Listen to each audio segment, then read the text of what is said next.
快看，那是何物？远处一群后半身冒着熊熊大火，双脚上绑着尖刀的耕牛，朝着大营里冲了进来。可怜的刘琦哪里见过这种场面，被吓得瘫软在地。公子，快找马，末将护着你杀出重围。刘琦终于反应过来，慌张地牵住一匹马爬了上去，一路狂奔。刘备在2位兄弟的护持下，也突出了重围，一路跑了50里路才敢休息。还没一会，刘琦等人赶了上来。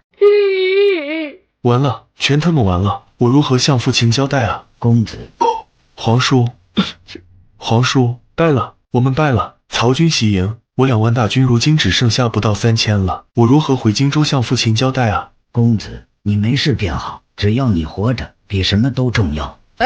皇叔来此多久了？有半个时辰了吧？怪不得世人称皇叔刘跑跑，就是比我们厉害。我们就算马不停蹄的狂奔，来到此地也比皇叔晚了半个时辰。嘿，你这话什么意思？曹军袭营的时候，弟兄们都在血战，我还派人去找皇叔。听说皇叔可是第一个跑出大寨的，这逃跑的速度，只怕是吕布的赤兔马来了也追不上啊！敢辱我哥哥，找打！公子有所不知，我牛正公进来的时候，我本想带2弟3弟寻公子，可现阵营杀了进来，他们嘴里都在高呼着我的赏格。我心想，若是此时我去找公子，岂不是将祸水引给公子，便朝着相反的方向跑去。不管怎么样，能再见到皇叔也好，请皇叔随我一同回荆州面见父亲，将此事解释清楚。刘备没有因为要去荆州要受打压而慌乱，到时候顶不住，就把刘协的血书拿出来，谁敢有异议，那就是抗旨。公子放心，我肯定要随你回荆州将事情说清楚。没点眼力劲，你没看到这么多人看着吗？禀陛下，河口关急报。听到是河口关战报，老曹不装了，着急的一把抢过竹简。丞相，军报上写的什么？夏先生带着8000部甲驰援河口关，竟敢违抗我的军令，私自带着大军出关偷袭刘营，可结果……夏先生毕竟还是太年轻了。结果这小子竟然把刘备、刘琦的3万叛兵打的是溃不成军，一败涂地。二贼已经逃回荆州了。刘备呀，刘备，你为何如此不争气？3万精锐打不过8000弱旅，指望你营救天子，只怕大汉事要完了。为什么？这到底是为什么？难道老天都不帮我吗？夏先生虽然年轻，倒是也从来不让人失望，对吧，陛下？爱卿所言极是。陛下，夏先生为陛下击退来犯的乱党，微臣恳请陛下效仿古之明君，出城亲引。凡曹爱卿所奏，朕无不照准。谢陛下。2日后，夏人带着大军回到许昌，天子出城相迎，白天被游街似的出尽风头，晚上曹老板又安排了酒席，折腾了一天。夏人急需妹子安慰，珍儿妹妹又不在，于是去找文姬妹妹聊聊人生。哟，文姬妹妹，想我了没？先生回来了。呐，咦，这些都是你写的吗？你不是说6000多卷吗？我看这里肯定不止。你没回来，我便自己写着，一共是6000多卷，不过复写了1万多卷。不是告诉你用不着这么辛苦吗？明天我就带你见识个好玩意，能够让你1天之内复写几万甚至10几万卷。真的吗？那我们现在就去吧。现在不行，我好累，想睡觉。那你先在我这休息会吧。不行，我不想睡素觉，来点荤的吧。以后不准叫我先生，叫好哥哥。好哥哥，轻点，疼惜着点奴家。翌日，虾人将活字印刷的模板造了出来，再配合宣纸的使用，蔡文姬的美眸便瞪大了。他知道这将意味着什么，有了这2样，真的是可以化育天下了。丞相啊，这么巧？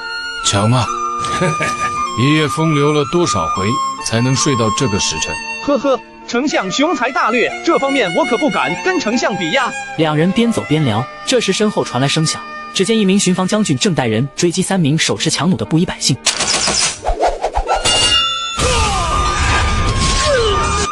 说吧，是谁派你们来的？丞相，这人是谁？功夫不错。忘记叫什么了，他是跟着杨凤一起过来投奔我的。杨凤的手下，莫非是他？有什么问题吗？哦，没什么问题，先问问看怎么回事吧。这位将军过来答话。末将徐晃拜见丞相、军师。果然是他，五子良将，只差张合了。徐晃将军，刚刚是怎么回事？末将方才巡防，发现这几人形迹可疑，暴喝之下果然露出了面目，而且这3人的舌头都被割了，显然是死士。这个月算上这3人，已经拿下了8名死士，还不知有多少是潜伏在暗处的。这确实是个问题。夏先生可有办法杜绝这些案子和死士混进许昌城？结合后世的一些方法，夏人首推户籍造册，进出都需要录影等制度。曹操听得一愣一愣的。军师，录印的确是个好东西。如果我们也在百姓中设领录印，那这些死士和案子就无法进城了。好，就按夏先生说的办。丞相，徐晃将军是个大才，把他丢在巡防营，有些可惜了。好，明日起你到军营报道，拜破虏校尉。拜谢丞相、军师。来，这是刚点的虾杏酱香拿铁，美酒配咖啡，尝尝看。谢丞相。刘表痛斥刘琦目无尊长，擅自用兵将他赶去了南阳，而刘备被蔡瑁主张押到许昌给朝廷赔罪，无奈天子血书在手，刘表只能将他暂留襄阳作为食客。面对如此困境，刘备没有坐以待毙，没事就去拜访大儒，明示拉拢关系网。刘景生外有强敌，家有内乱，文武离心，将帅不和，我料荆州迟早易主，我若继续留在襄阳，只怕迟早大祸临头。这么说来，刘表此人也是徒具虚名。正是如此，为避免他强留于我，我决定星夜离开。此人竟一语道破刘表之短和荆州之未来，绝对是仰观天下，胸有韬略的奇才。这次颍川之战的教训，让他知道自己真的太需要一名像虾先生那样能够运筹帷幄之中，决胜千里之外的军师。刘备自诩皇族之名，摆低姿态，礼贤下士，让徐庶颇有好感。刘备有一不情之请，望先生成全。皇叔但说无妨。我刘备自黄巾作乱便举义，至今10数载，碌碌无为，屡战屡败。我不怕失败，只怕蹉跎岁月，庸庸此生。我深知凭我一己之力，即便有心承秉血脉，中兴大汉，却也是无力为之。若是能得到先生的辅佐，方有一线生机。刘备不才，恳请先生出山辅佐。皇叔何必如此？在下才疏学浅，不敢担此重任。先生，我盼有位如先生这般纵观天地的大才，已经是盼了10几年了。若是先生愿意出山，刘备发誓愿终生视先生为师，言听计从。元直啊，我关皇叔是爱才如命之人，他都这般礼贤下士了，你又何苦拒人千里呢？皇叔如此看重在下，在下愿效犬马之劳。二人商议后，决定连夜离开荆州，去南阳投奔刘琦。待袁绍和曹操大战之机，奇袭颍川，以弱胜强。另一边，曹操又头疼了，公孙瓒被袁绍军打得节节败退，不出半年，袁绍就能统一北国4州之地。届时又是一场生死对决。丞相别急，这一仗我早就知道是无可避免了，所以我要提前为袁绍准备3份大礼。我洗耳恭听。呵呵，丞相还记得前2天的事情吗？高顺暴打泽荣，你硬是要我下令打高顺将军80军棍，我还在纳闷先生为何如此袒护泽荣。难道是？不错，这是我跟高顺商量好的苦肉计，目的嘛，让城里的暗子把这个消息带回去给袁绍，最后再让他诈降。袁绍此人优柔寡断，只怕他未必会信。丞相放心，现在世人皆知我亲信泽荣，为他出头是合乎情理的。再者，高顺是降将，不被看中也正常。有这么一出戏下来，谁都会为高顺抱不平的。最重要的一点，袁绍信不信不是关键，这出苦肉计我本来就不是为他唱的。不是给他，那是给谁？世人皆知袁家3子夺嫡的事情，老大袁谭多有战功，声望也最高，立功之心肯定是不如老2、老3来的强烈。从他们2人下手，丞相觉得胜算如何？相比于直接向袁绍诈降，这样做不仅万无一失，而且收益最大。论算计人心，识人断物，方圆普天之下，也难有人望你项背。呵呵，能不能得手，还得看袁绍到底让谁出任统帅。第2份大礼是什么？这个得等典韦他们回来，这第2份大礼要他们才能办到。快马来报，也就这几日吧。拜见丞相。两位将军辛苦。来，这是刚点的虾杏酱香拿铁，美酒配咖啡，尝尝看。谢丞相。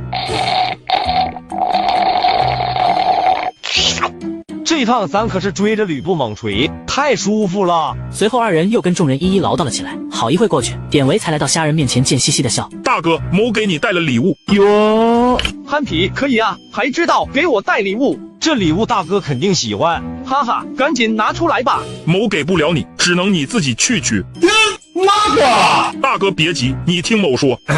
一路将吕布赶到江东后，途经宛县的时候，听说孙策和周瑜要派人到城里提亲，那户人家可是宛县的大富之家。某和三弟一琢磨，这孙策肯定跟大儿子一样看上人家家产了，所以俺们就提前带着聘礼去为大哥保媒了。我晕！大小乔成了，我未过门的媳妇了吗？哈哈，这礼物我中意。乔家肯定是事先已经答应了人家才对吧？你们如何说通乔家答应的？起初那老头确实有些犹豫，说是先答应了人家，俺就把双戟往他们家一放，告诉他某这双戟一把叫得，一把叫理，最喜欢以德服人，跟人讲理。老头当即被某的得理所折服，就答应了。不错不错，你二人这趟不仅立了大功，还给虾先生弄来俩媳妇，而且还没把名声给坏了，我很满意。马车上是何物啊？车上是袁术的遗孀吴氏，还有吕布的夫人。车上之人肯定怀有重要情报，全部拉到驿馆，我要严刑拷打。呵呵，怎么打？鞭打吗？啊，对对对。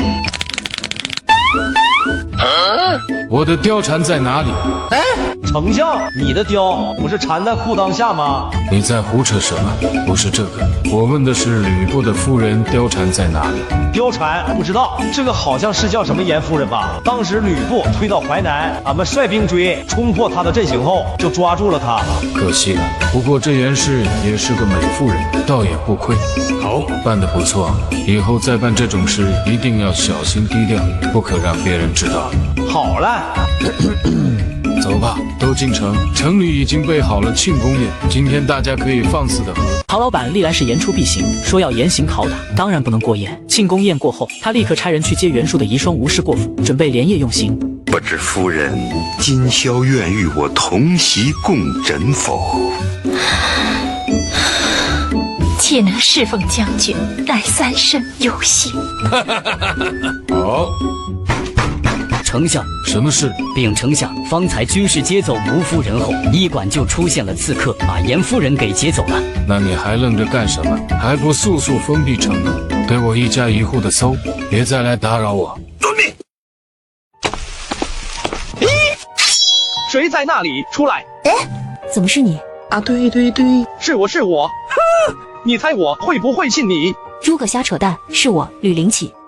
你怎么跑许昌来了？我是来救我娘的。哦，你受伤了吗？不碍事。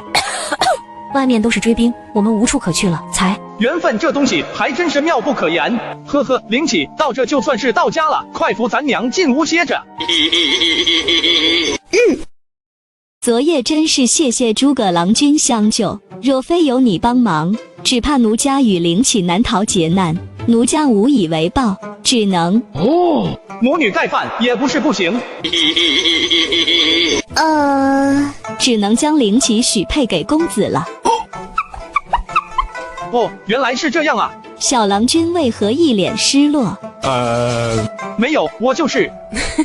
灵启把你们在山洞的事情都跟我说了，自小他就跟着他父亲习武骑马，性格洒脱但不谙人事，以为同睡一席便是洞房了，这一点奴家会跟他道明的。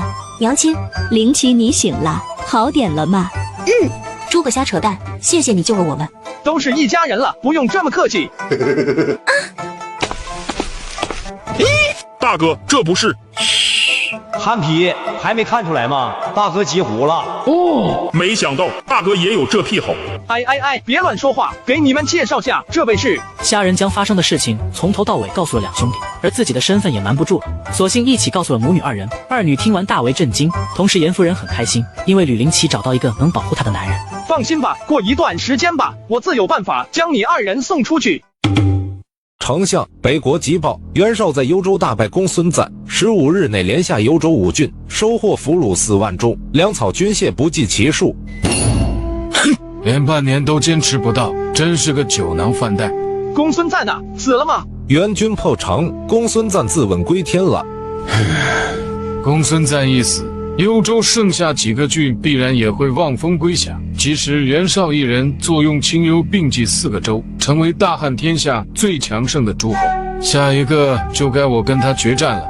丞相放心，这第2份大礼明日便可送出。前世的记忆，袁绍定会派颜良、文丑为先锋先行渡河，拿下白马县城。现在趁着袁军还在收复幽州地盘，提前数月让典韦、许褚、赵云带兵布防，到时袁军大将必定大意，从而斩杀2将，以振军心。哈哈，好，你只管去办，我等你的好消息。这身段不愧是低头不见脚尖的俏佳人，当今世上怕是只有伏皇后可以比肩了。夫君，我们什么时候才能再见？哦，放心吧，明年春暖花开之日就是我们见面之时。夫君，我等你。走之前再吃个早餐吧。一切准备就绪，虾仁跟3位兄弟一一告别，3人也终于骑上战马，领军向北而行。不知这份大礼会对袁绍造成多大的打击？丞相可以放心，我这第2份大礼，只要袁绍接下了，士气方面肯定能为之一振的。还有第3份大礼何时送出？这份大礼我需要书信一封到徐州，让糜家来办吧，没有人比他们更合适。糜家？连这些人你都能算计在内，我可真是服了你了。需要多少兵马？呵呵，不必，这次要的是钱财，糜家的身份和家产都太合适不过，请主公拭目以待。诸位，如今我们已经兼并青幽并济4州，也是时候饮马黄河，问鼎中原了，都说说吧，你们什么看法？主公，在下建议暂缓南下计划，休兵养民数年。为何如此？我军与公孙瓒苦战数年，兵马早已疲累不堪，百姓也都苦于赋税，其实已成强弩之末。哼，天风所言真乃鼠目寸光。公则有何见地？说来听听。我们谢大圣之时，此时兵锋正盛，主公用兵数北于曹贼，若是主公一鼓作气南下，只怕未到许昌，曹军便已胆寒，何须苦等数年？人生又有几个数年来等？我已经花了近10年的时间才走到了今天这一步，人生还有多少个10年啊？主公，在下以为袁浩所言在理，即便主公不愿多等数年，也没必要与曹操决战，可在这纵横千里的战线上多路出兵袭扰曹军，令其疲于奔命，如此不用数年，曹军兵力危殆，主公再领兵南下，或可兵不血刃，将中原各州收入囊中。兵法云：实则为之，武则攻之，北则战之，敌则分之，少则能逃之。我军兵马数倍于曹，主公完全可直下许昌灭曹贼。难道如此浅显的道理，监军大人你都不明白吗？你好了，我意已决，挥师南下，令文丑为主将，颜良为先锋，统兵2万，先取白马城。我自领大军43万压阵。主公若是执意南下，也不必如此大张旗鼓，可令一支疑兵佯动于青州，做出从徐州入中原的姿态，如此文丑、颜良2位将军也更容易得手啊。好。尚儿，这你领兵5万，佯动于青州，待文丑、颜良得手后，再与大军会师，我们一并攻入中原。孩儿遵命。兄长，战马渡河的大船还未至来，莫不如由我先带部甲过河拿下白马城，兄长待大船到后再带骑兵渡河，省得耽搁时间。也罢，你先行渡河，若是能下开白马城城门，让曹军投降便好；若是不行，可带为兄渡河，与你合兵一处，强攻白马城。好嘞，兄弟小心。放心吧，大哥，弹丸小长，取他河南。将军，怎么了？没什么，今日不知为何有种心神不宁的感觉。将军昔日与文将军在剑石交错间纵横，刀枪罗网下驰骋，世间何人能挡？今日文将军不过取小小的白马城，城内守军不过4000，何须紧张？也许等我们渡河后，便可直入白马城休整了。派军士在督战船，抓紧渡河吧。遵命。快看，鱼来了！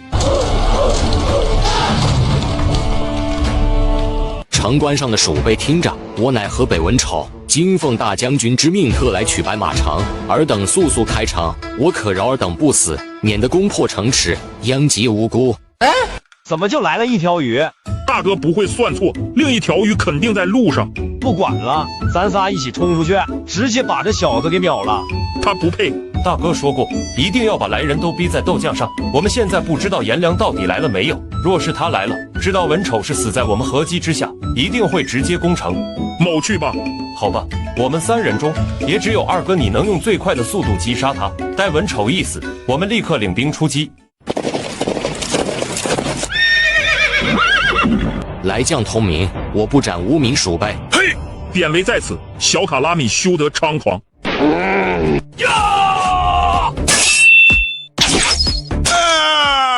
文丑一死，赵云和许褚迅速带着县阵营冲了出来，朝着错愕没反应过来的1万援军不假杀了过去。他们就这么一路收割着敌人的西瓜，势不可挡。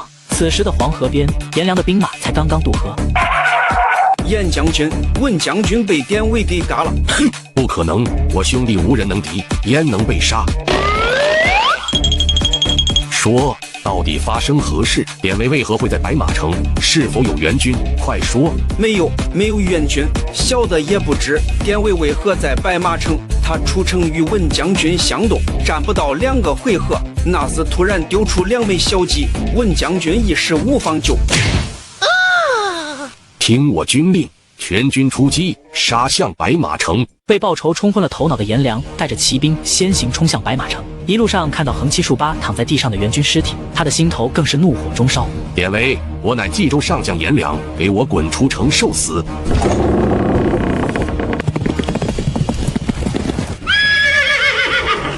你便是典韦？某是你典爷爷。名字就不用知道了吧？最多3个回合，俺们哥仨就送你去见文丑。怎么可能？颜良的倒下对援军士气造成毁灭性打击，因为他是援军上将和河北4亭柱之首。早已准备好的县阵营又一次冲了出来，摧枯拉朽般冲入1万援军铁骑之中，一阵阵人仰马翻的声音传来。好哥哥，想我了没？哟，小蹄子舍得回来了，害我苦等这么久，晚上得好好收拾你。哼，还不知道谁收拾谁呢。你要这么说，我可就来精神了。哦，对了，我哥哥收到你的信，亲自去了冀州，他让我告诉你，一定不负所望。呐，大舅哥办事我放心。还有郭嘉也跟我一起回来了，听说你谋划了几场胜仗，他坐不住了，准备出师辅助曹操。呵呵，他来了，我也能轻松不少。他人呢？他去找荀彧那些颍川大贤喝酒去了。我都有些累了，好想睡觉。小蹄子瘾真够大的。次日一早，曹昂来请虾仁去商议军政，一手扶着门框的虾仁狼狈而逃。迷真妹子一脸得意。请问丞相，军报上可有说起颜良、文丑在何地？10日前就出了邺城，带了一队人马往南去了昌黎。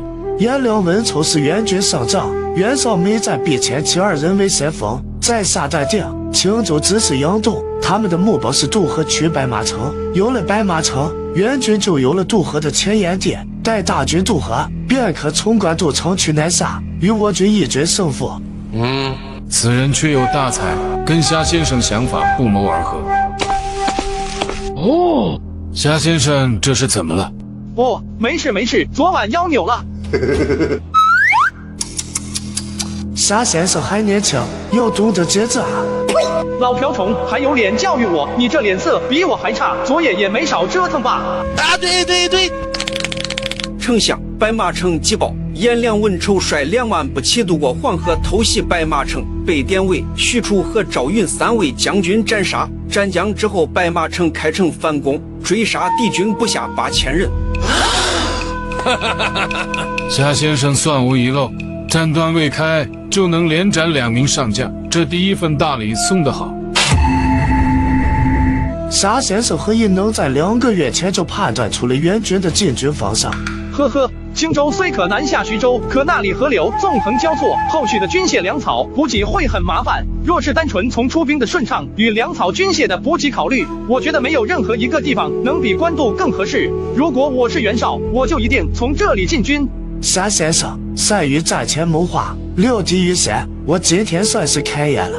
你就不要恭维我了吧？难道这一点你能想不到？既然来了，就替丞相多出主意，我也能休息休息。请凭先生吩咐。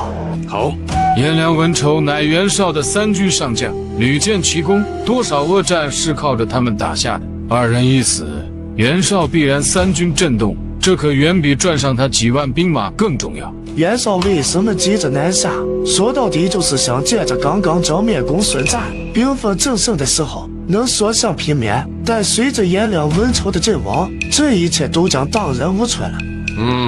好，文若立刻以天子之名拟一道诏书，指责袁绍罔顾臣道，在白马城掀起战火。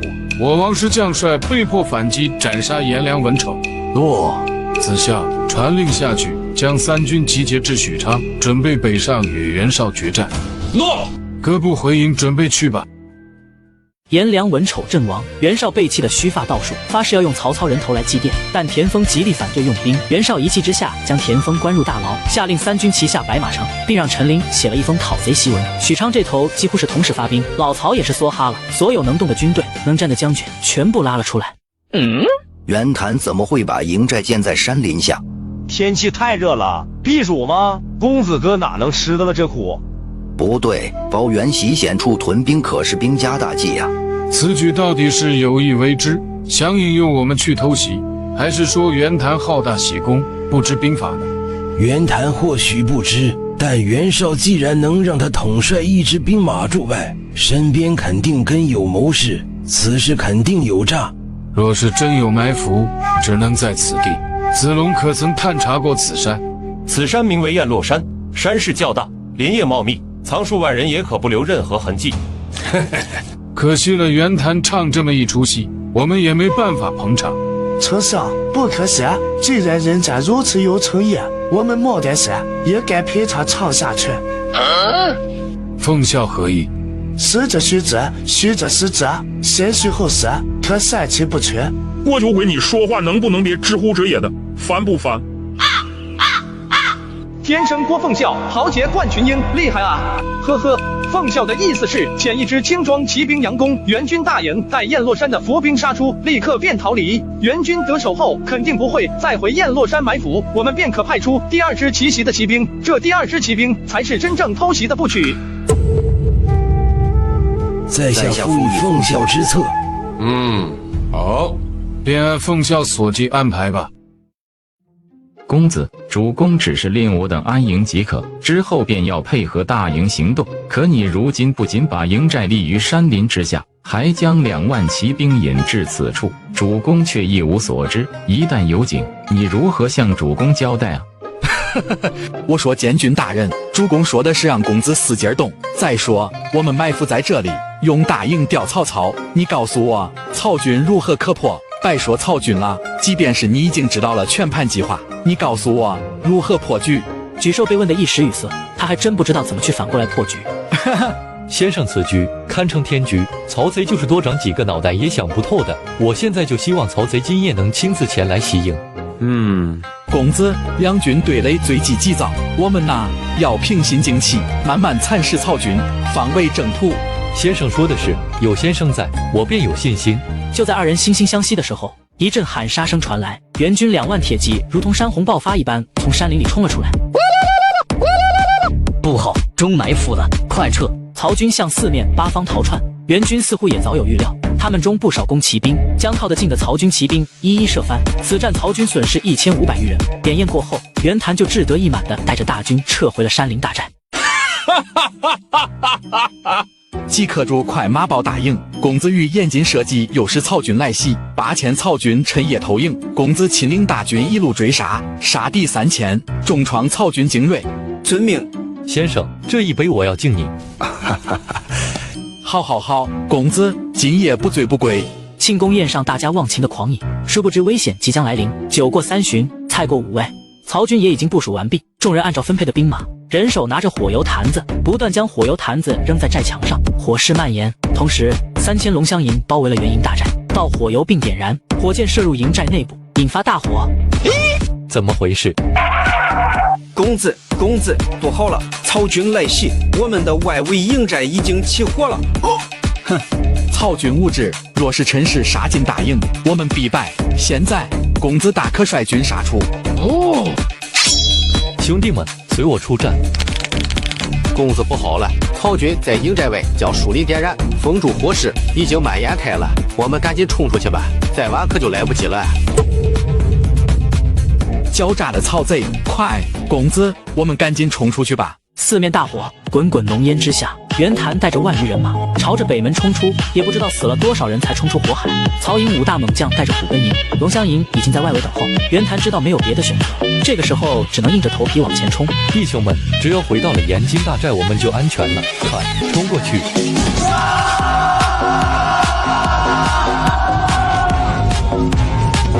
援军骑兵还好一些，只要冲过去了，基本就能一路畅通无阻。可步兵就惨了，他们四面八方做鸟兽散，被曹军骑兵玩命地收割着西瓜。袁谭带着剩余几千人马逃到延津渡口，才敢停下。是我害了弟兄们啊！幸亏公子谋士，否则我就得跑路了。现在得赶紧想办法找人背锅。公子，今天出了这么大的事情，明日肯定是要去官渡大寨向主公告罪的，快想想怎么办吧。我该怎么办？请先生教我。我已经为公子想好了，到时候在主公面前一定要说这一切都是你的计划，只有这样，主公才会宽恕你。公子，你想啊，主公素来多谋善断，敢做敢当，他自然希望自己的孩子像他一样。只要公子咬死了是你出的计策，主公会觉得你有勇有谋，敢于担当，只是欠缺些经验。相反，若是公子说是我出的计策，主公就会想，你身为统帅，竟轻易被他人左右，出了事又不敢承担，今后谁还敢为你卖命？我觉得你说的好像不是我父亲。请公子相信在下，到时候我也会在一旁解释。只要主公依旧信任在下，公子的大位便依旧有希望。公子身上最好添几道伤口，会更有说服力。你想怎样？公子，不是你想的那样，只是多加点绷带缠上就行。还是先生想的周全。想不到当年和我一块吃喝嫖赌的臭小子，今天却要和我争夺天下了。主公，阎罗山大寨遭遇曹军伏击，折损3万多人。大公子带着万余人马冲出重围，正在返回途中。大哥怎会如此轻率？难道忘了父帅的交代吗？哼！让那个逆子速来见我。这韩儿怎么受如此重的伤？韩儿，父亲，是韩儿的错，韩儿连累了3军将士啊！到底怎么回事？你先起来说话。袁谭将事情原委讲述了一遍，并承认一切都是自己的计划。袁绍看着儿子这副模样，已经是无心责怪他了，但毕竟死了这么多人，若没有任何惩罚，肯定没办法向军士们交代，只能是找其他人背锅。果然，还是先生了解父亲。主公，此事不怪公子，要怪就怪在下吧。我虽然也觉得此计太过冒险，可公子谋媒提及曹贼祸乱天下，主公为藏身又便会不禁潸然泪下。公子只是想为父分忧，这份孝心感天动地，在下感怀于公子的孝道，便不忍阻止，就让这一切罪过都归于我身。主公，请斩了在下这颗头颅，以安军心吧。只是在下还有遗愿，望主公成全。何事？剿灭曹贼，大军凯旋之日，请主公差人送上一份捷报于在下坟前焚烧，九泉之下，在下也定当为主公吆喝。好啊！莫非我失算了，真让我背锅？若是我军中人人都如公子这般忠心，何愁曹贼不灭？我军上下一心，必能灭贼。曹贼以为小胜一场便可扭转乾坤，妄想，且看我如何戏他。袁绍试图通过堆砌土山的办法来占据优势，曹操的霹雳车再次发挥了作用，装载上大石头，他们像巨大的手臂一样投出石头，将援军士兵砸死一片。袁绍就怒了，带着15万大军浩浩荡荡地杀向曹军营寨。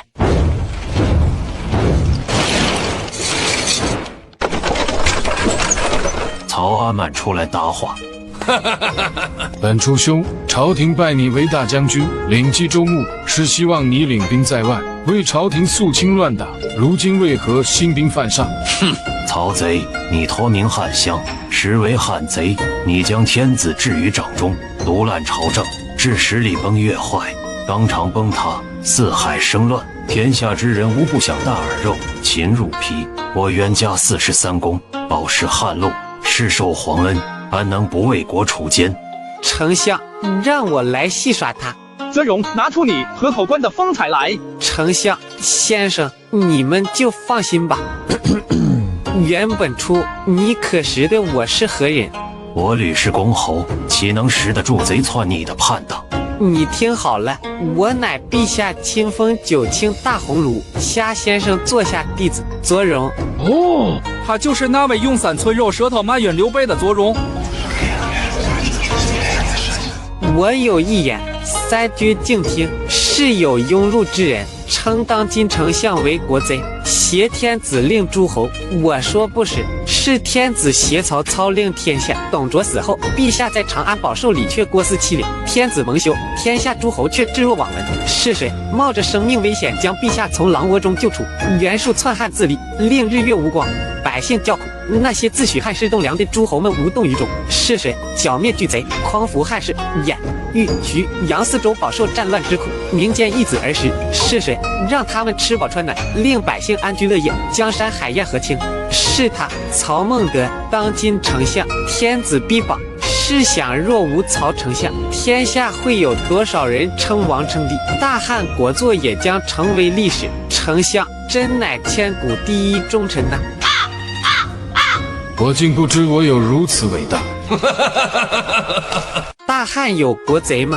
我告诉你们，有，但他的名字不叫曹操，叫袁本初。此贼在天子受辱，巨贼篡国的时候在干什么？在屠杀朝廷的冀州牧韩馥，窃夺了偌大的冀州尚不知足，又强占白马将军公孙瓒的封地幽州。陛下早有意号召天下王室灭元，可丞相一再斡旋，就是希望你有朝一日能痛改前非，记住自己是汉臣。可你呢，以居乌合之众，兴无名之兵，借扶汉之名，行篡汉之实，却不知是蚍蜉撼树，永远不能成功。你以为你让庶子陈琳写一份讨贼檄文便可颠倒是非？非也，天下似我这等耳聪目明之人早就看穿了你的狼子野心。住口！二臣贼子，你枉活40有8。若你还有半点良知，就该从速遣散这些乱兵。我尚可拼着大鸿胪的身份为你求个全尸，否则我王师将帅必将你挫骨扬灰。父亲，主公。曹贼专爱任骑，略任一双，此等有违论畅之事，使人禁止。平子何以统帅3军，何以身居丞相之位？阁下如此为他说话，就不怕他发起性来，连你家妻子也给抢了去？哼，如与汝主袁绍一样，匹夫之见，世人皆称丞相喜好人妻，实则是对丞相莫大的误会，并非他喜好人妻，而是他喜爱的女子已嫁为人妻。即便如此，丞相也没有嫌弃对方的过去，依旧相守这份感情。难道这份爱不足以感天动地吗？此等胸怀，此等大爱，是值得天下人学习的。我左荣敢用人头担保，丞相的精神，就算到了2000年后，也依旧会有无数的好男儿重生追逐。我晕，还有谁？攻城，马上攻城！我要宰了左荣。援军涌向曹营，盾牌兵带头，接着是先锋团，再是弓弩手。曹军寨头箭如雨下，援军在箭雨中前进，多数被射中。到达寨墙下，迎接他们的是滚石和巨木以及滚烫的金枝，援军损失惨重。主公啊，不能这样下去了，我军毫无攻城准备，霹雳车、投掷器都未拉来，如此强攻，岂非葬送3军性命吗？父亲，撤兵吧，不能再这样下去了。左荣，记住这个人，破曹之后，我非要把他抽进8匹不可。撤退。趁着曹操和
的胡言。此刻蔡瑁并不知道我们在南阳，我们若去了，他不是更会一次大做文章吗？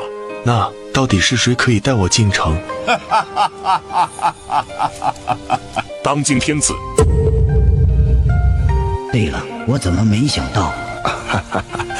大弟说的对，若是天子到此，公子想想，谁人敢难？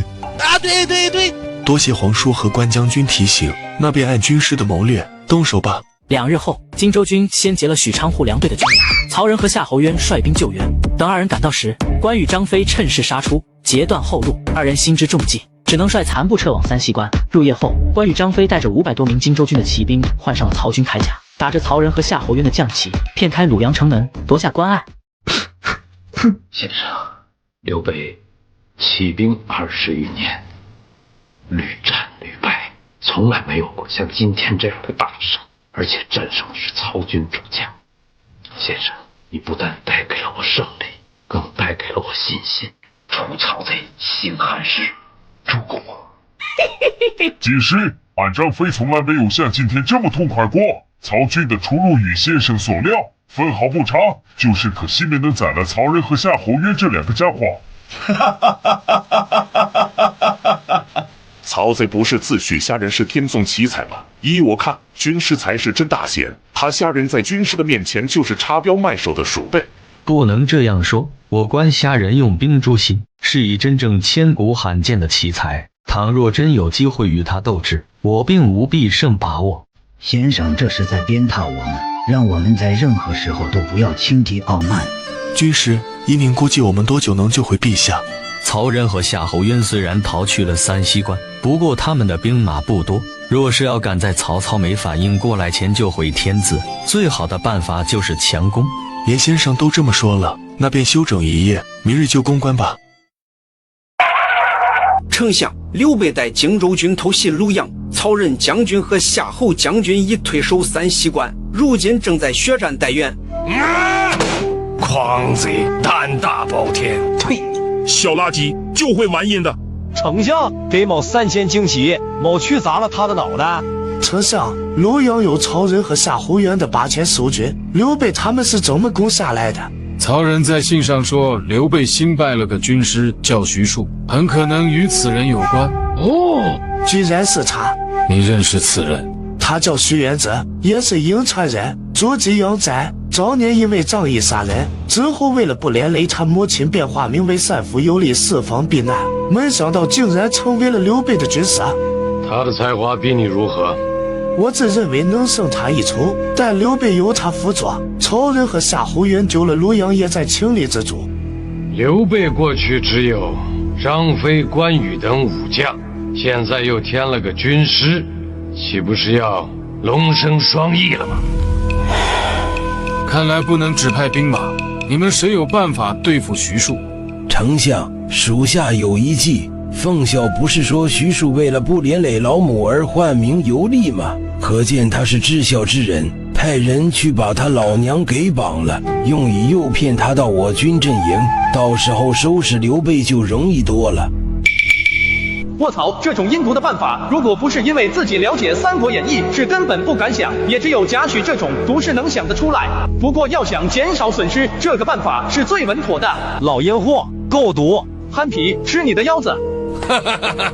好，你去办吧。刘备兵马不多，可麾下关羽、张飞极为骁勇。我拨你5000旌旗，再把公明和文远交给你，你务必要守住许昌。请丞相放心。再写封信去荆州，交给蔡瑁吧。这事肯定是刘备和刘琦背着刘表干的，否则来的人就不止这一点了。蔡瑁是拥护刘琮的，肯定会借此打压刘琦和刘备。对，荆州那头也要施压，不能让刘备再这样张扬跋扈下去了。这是奉孝，你去办吧。多。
主公，先生，你不走了是吗？不，主公，因我心乱如麻，竟然忘了一件天大的事情。何事？襄阳城外30里有一片山野，名叫龙洞，住着一位当代奇才。主公如果得到他，无异于周公得吕望，汉王得张良啊！难道此人的才华还在你之上？那我比他，那真是驽马比麒麟，寒鸦比凤凰。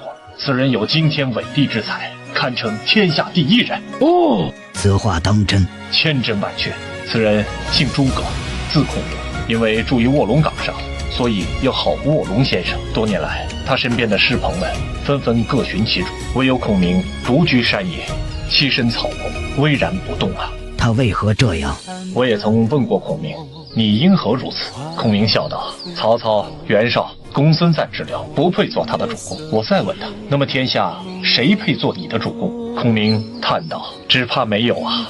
与其寻找主公，不如为自己创造一个主公。这话说得空前绝后，千古未闻。想不到这世间竟然真有此等大贤。此前我不说此人，就是因为我知道他胸怀云霄之志，只怕不愿意投效主公。无论如何，我也要求得孔明先生出山。但愿主公有此幸运，拜别。多谢先生。强攻无疑是以卵击石，看着近在咫尺的许昌城，刘备心痛如绞，无奈只能先撤往河口关。徐庶赶到许昌城与老母叙旧后，便被曹仁请到了议政厅。刘备已经撤兵了，没想到先生刚刚入城，他便弃你而去。此人何以配得上先生之才？我有心追上，想让先生赐教荆州军兵马配置如何，也算为先生出口恶气啊。荆州军骑兵3000，步甲5000，弓弩手2000，千灯死士2000。除了3000骑兵是由关张统兵，其他是荆州部将后俊带领。多谢先生赐教，我这就去。慢着，我知元直是忠义之人，怎会刚入城就把刘备的底子都抖得这么干净啊？我老母在你们手中，我还有其他选择吗？只怕没这么简单吧。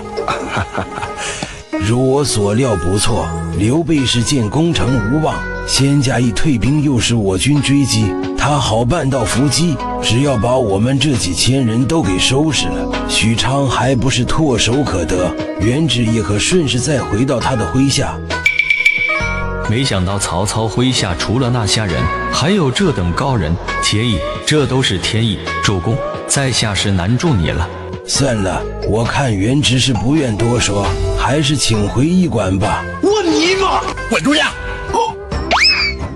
虾先生曾言先生之才不在他之下，起初末将还不太相信，今天末将算是见识到了，我们还是老老实实的待在许昌城吧。那倒也不必，刘备既然搭了台子，我们不看他来一出好戏，岂不是浪费了他的心血？哦，请先生示下。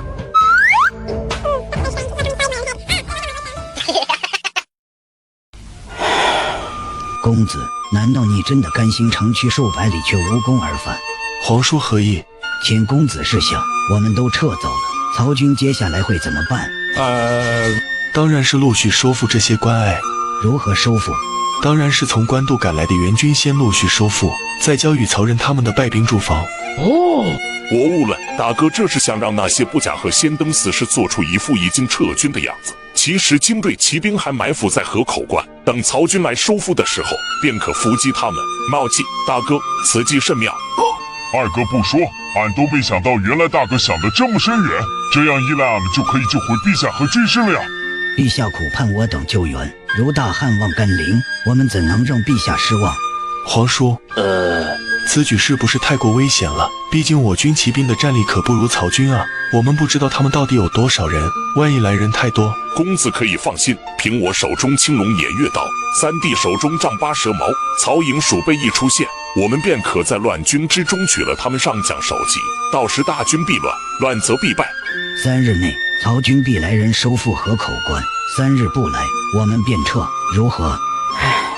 那便依皇叔之意吧。转眼3日过去了，并没有看到曹军来收复，只能连夜撤出了河口关。刚走到一半的荆州军就听到身后传来了厮杀声。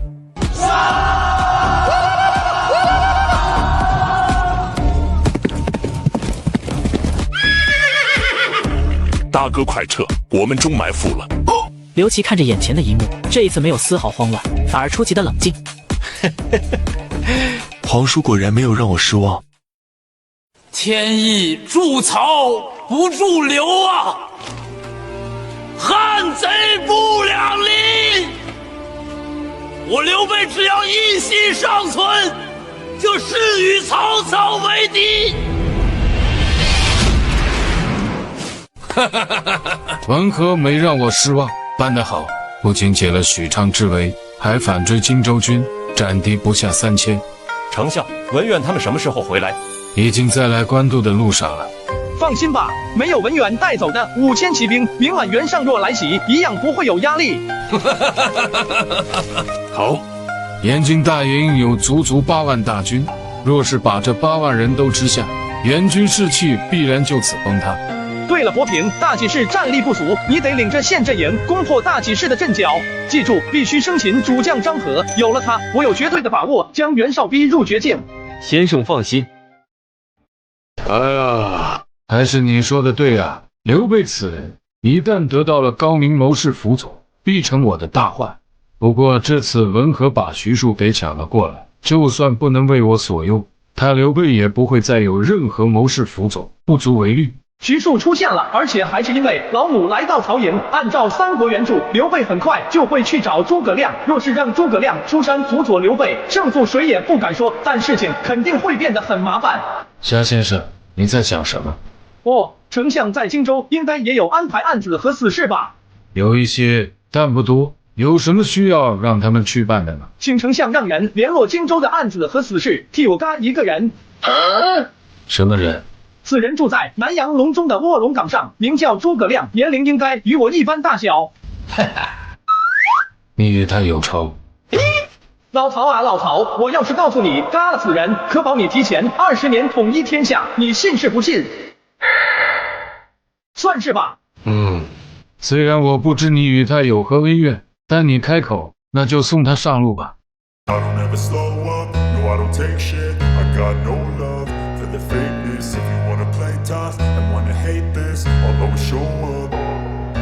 I don't ever slow up, no I don't take shit. I got no love for the fakeness. If you wanna play tough and wanna hate this, I'll always show up and make a statement. I don't ever slow up, no I don't take shit. I got no love for the fakeness. If you wanna play tough and wanna hate this, I'll always show up and make a statement. Everything I do so instinctive and so passionate. Every word I move so descriptive like an adjective. I got a vendetta against people who patented being negative when you should be getting after it.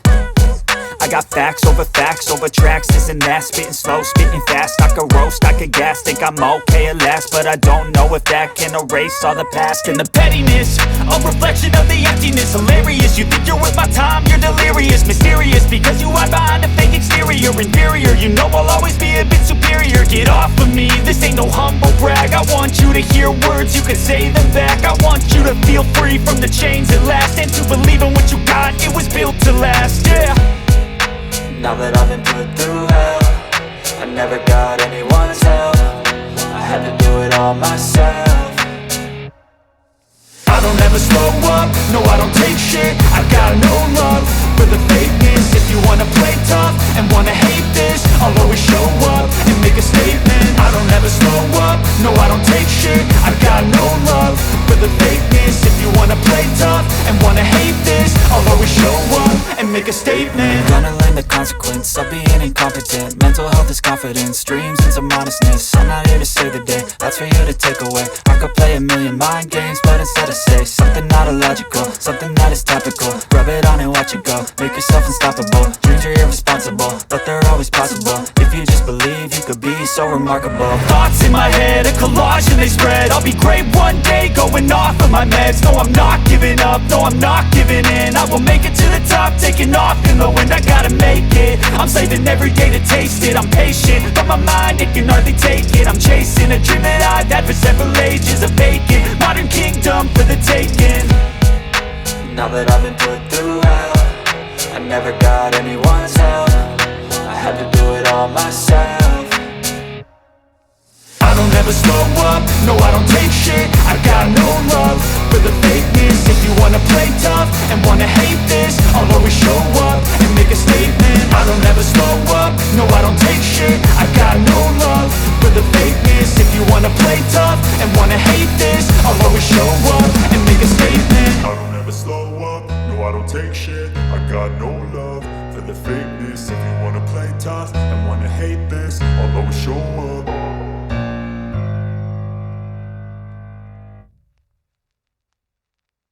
在延津打的那一仗虽然赢了，想必军力也损耗了不少。眼下人困马乏，正是动手的好时机。点燃火把。将士们，随我冲杀曹营，斩杀曹贼！保护好公子，冲，快冲！人呢？袁绍，我家军师让我带话给你，感谢你助他一臂之力。放箭！不好，中计了，快撤！嘿，某乃开封典韦，刀我者死。我州许褚，贼子收手。我乃石家庄赵子龙，给我上！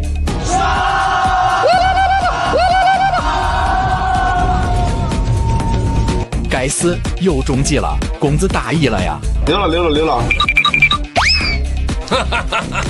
明天袁绍就该肉疼了。哎，怎么没看到袁尚，连军旗都倒了？不会嗝屁了吧？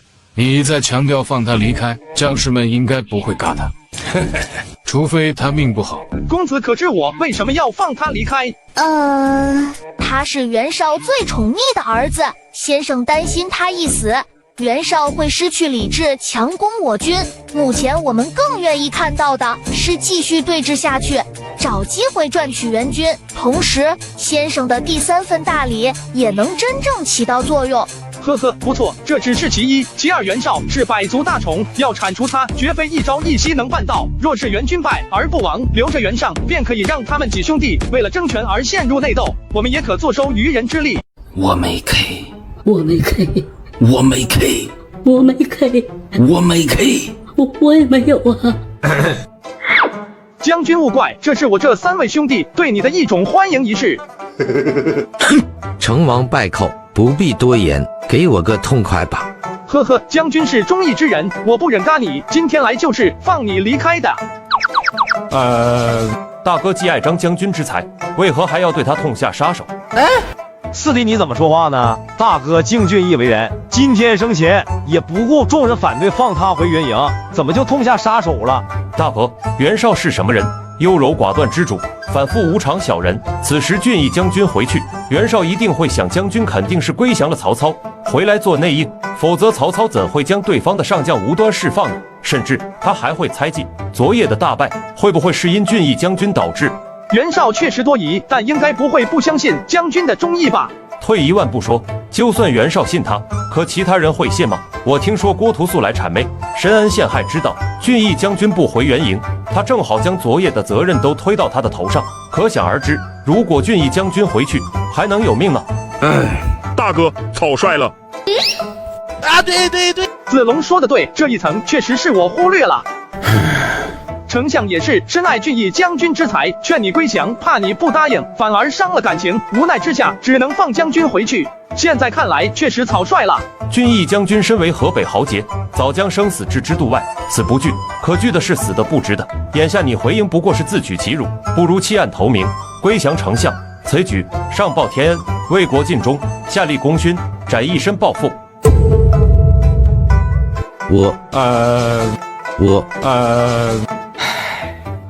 若将军愿意归顺丞相，我们自当设法保全将军家小。如何能保全得了？呵呵，将军家小都在河间冒险吧？太行山的张彦矩那并不算太远，他与丞相交好，以丞相之名，请他派出精锐到冒险转移你的家小，还不是洒水的事。末将张合愿效犬马之劳。丞相，现在张合到手了，也可以做点动作了。我洗耳恭听。从明日开始，我军的运粮队改为白天运粮。屯粮之地可是我军命脉，夏先生可有把握？呵呵，要钓大鱼就得舍得下饵。另外，糜竺已经来信，第3份大礼很快会奏效。好吧，不入虎穴焉得虎子，只要你说可以，我都支持，就这么办吧。张合归顺曹营，袁尚和郭图将这次战败的责任全部丢给了他。袁绍也不忍心责罚这个最疼爱的儿子，此事就此接过。禀主公，我们在齐峰山脚发现曹营运粮队，顺着车轴印追踪，发现曹营的粮草全部囤放在齐峰山内。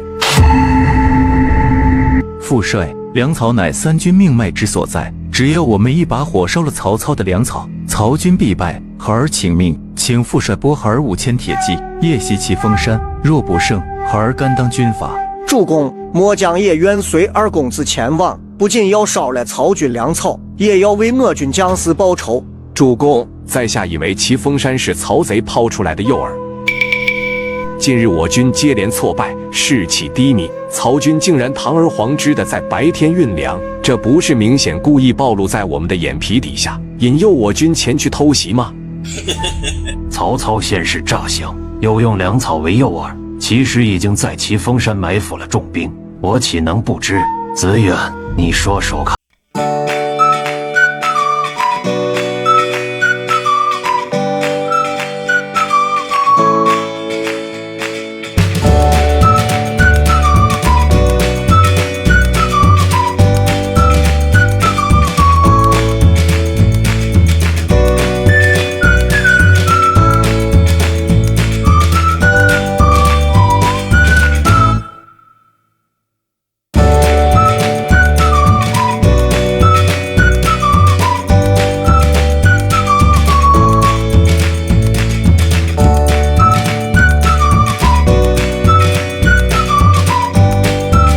秦醒玉窝。